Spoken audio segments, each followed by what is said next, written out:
dies, we're left with the emptiness of what could have been. Especially if you're our age, getting closer to 60 every day. And our parents are dying now because they're in their late 80s, 90s, some almost 100. And maybe there's some unresolved issues there and you haven't taken the time to fix it. When's now a good time? I mean, you're running out of time. Probably a good idea. You don't want to get to the funeral and woulda, coulda, shoulda, and live in an ideal world that never took place. All right, so let me get to the next one.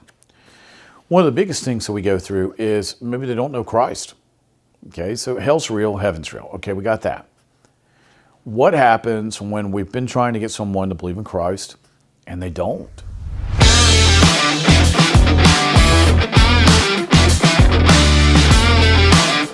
Hey, welcome to another episode of What's Your Problem? I'm your host, Scot Ferrell. Thank you so much for taking time out of your busy day to spend it with me, man. All right, great topic today.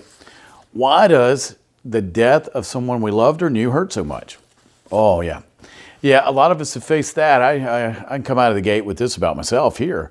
I was talking yesterday, actually. Yesterday was the anniversary of my dad had passed away 34 years ago. I mean, I lost my mom and dad at an early age. Mom's been gone a little over 30 years. So, death of a loved one. So, why does it hurt so much? Why does it hurt that maybe we just knew somebody that worked with us? Why is it so painful? So, I made a list of why it does. Chances are, if you've lived long enough, or if you lived as long as I have, you've seen several people die or lost several people you loved or worked with. I know as a child, I remember going to lots and lots and lots of funerals. Why? Well, my grandpa had 11 brothers and sisters. I think it was 11. I think he was number 12. I think my other grandpa had X amount, and then my grandma's had several, a lot of people. And my grandparents were already older by the time I came on the scene, because my mom and dad waited until their mid to late 30s to have us, or have me. They had my brother a little out of the gate. But it reasons out that people start dying. So I'd gotten used to going to funerals, basically. So death was not hitting me as hard because I was used to it. But then you start losing people you really love. Like I lost both my grandmas in the 70s, lost my grandpas in the 80s who I loved. Now it's starting to matter, right? I'm a little older. I can understand the pain involved of losing them. So I made a list of all the things that why it hurts so much. So number one, we loved them. If you love somebody, the last thing you want to do is not spend time with them. A lot of us, like me, had grandparents that were exceptional and wonderful and everything to us. And without my grandparents, I don't know where I'd be. And I spent most of my waking moments with my Earnhardt grandparents. My mom was the Earnhardt family. So the Ferrell family, I didn't spend as much time, but in the Earnhardt family, I spent a lot of time with my grandma and grandpa every weekend. I talk vividly about this when I'm doing preaching. I talk about being with grandma and grandpa watching wrestling, or wrestling, as you would say in Charlotte. And we'd eat grapefruit, and we'd eat the Hershey syrup where you pop the top off the can, because they didn't have Pop Tops then. And we would have Coke, and we did this on Saturday nights and watch Lawrence Welk and the same thing, and have grapefruit. And then my grandma and I would knit together. Okay, my grandma has drugged me through every fabric store in the western half of North Carolina. And I knew how to knit, I knew how to sew, I knew how to crochet, I knew how to do all these things. I was my grandma's assistant. So don't you think it would hurt when she left and she left the planet? Of course. Maybe you're going through a tough time right now with somebody you loved has left us. Yeah, it hurts. Why? Because you loved them, you liked being with them, you liked talking to them, spending time with them. Chances are you're going through photos of all the spectacular times you had with them. I have a couple photos, not a lot from my childhood, and there was this basket that me and my cousins, Starla, Lisa, Susie, Michael, and Philip, and we'd all get in the basket. I think Philip was too old, but Philip would be on the outside. And then we'd get in there together and take a photo at Christmas. And who do you think was taking the photos? It was Grandma. So now that I have that photo, I can think about my grandma. So of course it's going to hurt. Of course it's going to be gut-wrenchingly painful. But it doesn't have to be. All right, so let me keep going and you'll understand what I'm talking about. We hurt too because we have unfulfilled dreams. What didn't happen? we were going to do this together. I hear this from a lot of times from couples that are retiring. We're going to do X when we get to this. So they've both been working their whole careers. When they get to be 65, they're going to retire, travel the world. At 63, one of them gets sick. By 65, they're dead. So you're at the funeral, and you can see this on people when you go to a funeral. They're sitting there, and they're just staring off into space. They've just lost the person who they love the most on this planet, and now that dream they had together can't be fulfilled. Now, or flip this. You've got a child and a parent, and they've been talking about doing stuff together. When we're going to. The problem is, a lot of times we forget that tomorrow's not guaranteed. So we live like we've got a guarantee on tomorrow, but we don't. So how do we delude ourselves into this? I'll wait till. I'm not going to hear when I make. If we'll stop doing that, we'll stop having the unfulfilled dreams. Also, the unfulfilled dream could be a child, so brother, sister, mom, dad, aunt, uncle, somebody's estranged from the other. And they've not taken the time to patch that up. And then all of a sudden one of them dies. And then you go through, this is what you go through, especially if it's parent to child. You go through what if, what could have been, what we wanted to do. And what we'll do is we'll try to go back and rewrite history, even though it's awful. We'll rewrite it in almost a poetic, novel type situation to where everything was prepared, everything was lovely, and we can't figure out why they had to leave us. Nah, what was the truth? Okay, chances are you probably disliked each other for a reason. You didn't hang out for a reason. But when it's the parent, you hold out hope that one day you guys will patch this up. And I've sat with many people being a pastor, and they'll go over what could have been, what should have been, what they wanted, what the ideal situation was, what the scenario was they wanted to see play out, and it didn't. And you're left with this guck, this I never got to say, I never got to get it out. We never got to iron it out. We never got to say, I'm sorry. We never got to do any of these things. So it's all unfinished business that's spread out over decades. Yeah, I run into this a lot at funeral homes because I'm being a pastor. I go to funerals, and I do funerals, and I do weddings and funerals and baby dedications. So a lot of times you can watch them from the baby dedication to the funeral. And again, you see that stare off into space. You know, you walk into a viewing, and there's this couch over to the left or right, and you see them just sitting there, and they're staring off, not looking at anyone, not talking to anyone. What's playing through their head? Well, the movie of what coulda, shoulda, woulda, and if only. So then you get in the if onlys. I would have called them. If only they would have forgiven me. If only. Stop. Is that reality? And then they normally get mad at me for going, look, man, that ain't real. That's not even what came close to playing out. What really played out? Well, you both hated each other. You both clearly told each other that. And one of you, maybe both, were hoping that somehow this would resolve itself without any effort. I mean, really, that's not going to resolve itself if you don't try. So somebody's got to take the first step and get it resolved. So many times when someone dies, we're left with the emptiness of what could have been. Especially if you're our age, getting closer to 60 every day. And our parents are dying now because they're in their late 80s, 90s, some almost 100. And maybe there's some unresolved issues there and you haven't taken the time to fix it. When's now a good time? I mean, you're running out of time. Probably a good idea. You don't want to get to the funeral and woulda, coulda, shoulda, and live in an ideal world that never took place. All right, so let me get to the next one. One of the biggest things that we go through is maybe they don't know Christ. Okay, so hell's real, heaven's real. Okay, we got that. What happens when we've been trying to get someone to believe in Christ and they don't? All right, so let's go over this. Being a pastor, of course I'm going to cover this. What's the destinations after death? Okay, there's two. All right, you're either going to heaven or hell. Okay, you punched your ticket for one or the other. You're getting on which train? All right, so let's go over hell first. Okay, I was on the highway to hell. I know, man. I was there. I'd made a deal with demons. If you don't know my story, you can watch the movie. It's on our church website, encounterchrist.org. But I made the deal with the devil, basically. Now, I got out of it once I got on Jesus' team, but I got out of that. But where was I going upon death if something happened to me? Well, hell. The greatest gift you can give yourself is to find out, say you're an atheist like I was. You can find out if it's real. Wow, man, just go on the internet and watch videos.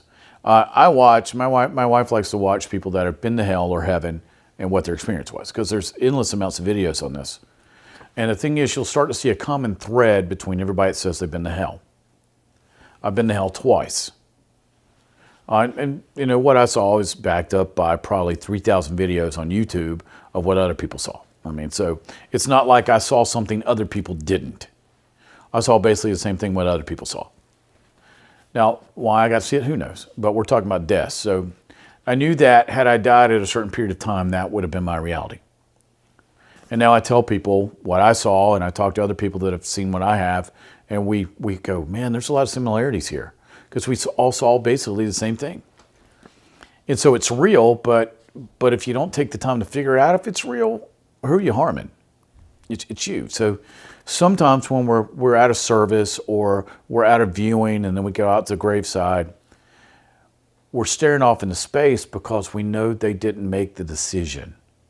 We know that we're not going to see him again in eternity. I know at my dad's funeral, a person walked up to me. It was my godfather, actually. And he goes, I know you were concerned about something, but we handled it. And I was like, I didn't tell anybody I was concerned about anything. How do you know this? He goes, God told me to come over and tell you your father received Christ before he died. How'd you know? Oh, God told me. Okay. So out of the blue, my godfather comes over to talk to me, tells me that he's the one that walked my dad through the prayer of salvation. I had never vocalized that I was concerned about this, and God told my godfather to hunt me down at the funeral and tell me.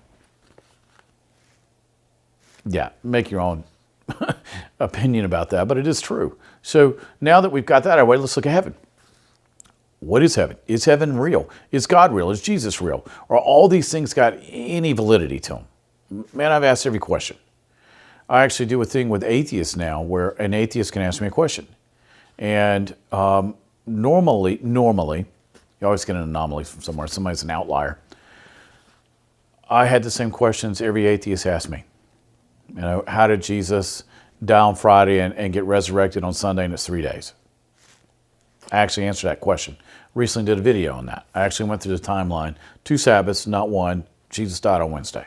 That's how you figure that out. But is heaven real? Well, if is heaven real, and now 66 books in the Bible all tell me about heaven. So if heaven's as wonderful as everybody says it is, how do I figure that out? Well, I go back on YouTube or somewhere, and I watch the videos of people that say they've been to heaven. And what you'll see is, you'll see a lot of similarities in these videos, just like the people who've been to hell. As I've watched, good grief, I've probably watched 300 or 400 videos on people that say they've been to heaven and hell. And there's definitely lots and lots of similarities of what everybody saw and smelt, experienced, and especially with heaven. The colors are so vivid, the smells, the sounds, and the overall lack of tension. For the first time in my life, I felt relaxed. I felt there was no angst. Well, because there's no Lucifer. So you're not going to feel that. And then they start to see relatives they've seen, or people they love, or whatever family member it is that knew who they were. So you always have to sit at the funeral. You're sitting there, you're throwing this back and forth, and you're sitting there. Where are they? Will I see them again? Are they in hell? Are they being tortured? Is their soul at rest, or is their spirit in hell, or whatever? Mm-hmm. All viable things to sit and talk about and all to think about. And now here's my question I ask everybody: can you do anything about it now? Can you buy indulgences for people that have passed on? Well, no. I think Martin Luther handled that case right there, right? A few years back, just a few, Martin Luther had that one. So since we can't do anything about that, what do we do? How do we resolve this?